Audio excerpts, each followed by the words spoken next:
السلام عليكم حبايبي، شلونكم حبايبي؟ اليوم راح اسوي لكم كبة الجريش السلق. هاي مثل ما تشوفون جبت نص كيلو من الجريش. شلون تعرفوا مال سلق؟ بهاي الحبة البيضة الناعمة. وهاي راح احط عليه ملح وكمون وبابريكا. انت بس تقولي للعطار كبة السلق، تعرفي كبة السلق يصير برغل، العفو جريش بحبة بيضة، يختلف عن البرغل. هاي من بعد ما أخلطه ويا التوابل أحط عليه كوبين من المي الحار المغلي، مثل ما تشوفون المغلي كلش المي، وأقلبه ويا الجريش. لازم أقلبه على مود الجريش يمتص المي. كوبين خليت له من المي الحار.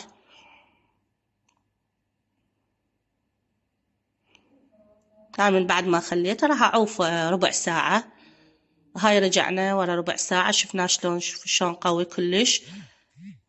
هاي راح نحط له مي شوية شوية ونعجنه بدينا حبايبي.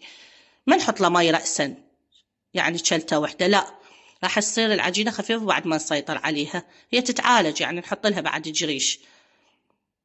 هاي نحط لها شوية شوية مي ونظل نعجن بيها، نظل نعجن بيها. يعني أنا هاي عجنتها ظليت بالربع ساعة عجن مستمر ما عفتها إلى أن وصلت لهالشكل هذا. شوفوا شلون متلابسة تتعجن بإيدي بشكل كلش حلو، وشلون إلى أن توصل لهالشكل هذا. يلا أقدر أحشيها. وإذا ما تعجنيها يعني عجن زين راح تنفكك عندك، تنفل بالتشريب من تحطيها.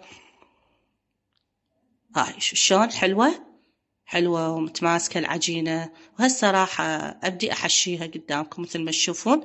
هاي عندي حشوة اللحم حضرتها، وأبدي هيك أفتح العجينة بأصبعي وأخفف بالداير بالحواف، أخففها زين عمد لا تصير ثخينة. ما أحب هالكبة السلق تصير ثخينة. وكل ما تخففين العجينة راح يذبلك كمية زينة، النص كيلو. وهاي أسدها زين الفتحة على مود لا يطب لها مي وتنفتح الكبة حرامات تخرب عندي بالتشريب. أسدها زين. شوف شلون أكبكبها حيل. هاي مي مغلي حطيت عليه ملح وعليه كركم مثل ما تشوفون. هاي قدامكم ملح وكركم. هذا الكركم يعطي لون كلش حلو للكبة من أسلقها. هاي إذا أريد أجمدها أني أسلقها، إذا ما أريد أجمدها رأسا مباشرة أستعملها بالتشريب أحطها. بس إذا أريد أجمدها لا، أسلقها شوية 5 دقائق مثل ما تشوفون قدامكم. أحطها بالمي الحار.